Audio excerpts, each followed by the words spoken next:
না বলছি তো, আমি দেবো না মানে আমি দেবো না মানে না। দাও না বাবু, এরকম কেন করছো বলো তো? আমি আজকেই লাস্ট বাবু, বলছি আমি কথা দিচ্ছি আজকেই লাস্ট। দাও না প্লিজ, দাও না। রোজ রোজ তোমার এই নাটক আমার ভালো লাগে না, আমি দেবো না মানে দেবো না। আমার খুব ইচ্ছা করছে, বুঝতেই পারছো না তুমি। দাও না বাবু, না না না, দাও না গো, দাও না। কি বলো তো তুমি, রোজ রোজ আরম্ভ করেছো, রোজ রোজ আমার এসব ভালো লাগে না। আমি কেন বুঝতে পারছো না? আমার খুব ইচ্ছা করছে তো।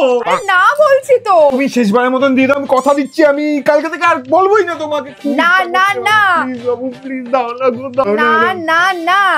আমার কেন বুঝতে পারছো না? আমার ইচ্ছা করছে তো। দাও না, দাও না। ঠিক আছে, আজকেই লাস্ট বারের মতন দিয়ে দিচ্ছি, আর কিন্তু কালকে থেকে চাইবে না একদম। আমি কথা দিচ্ছি তোমাকে, কথা দিচ্ছি আমি কালকে থেকে চাইবো না। আমার খুব ইচ্ছা করছে, তুমি দাও আজকে শেষবারের মতন। বলে রাখে জানো, আমি একদম মনে থাকবে, মনে থাকবে বলছি। তুমি দাও, দাও, তুমি দাও। अबे साले থ্যাংক ইউ।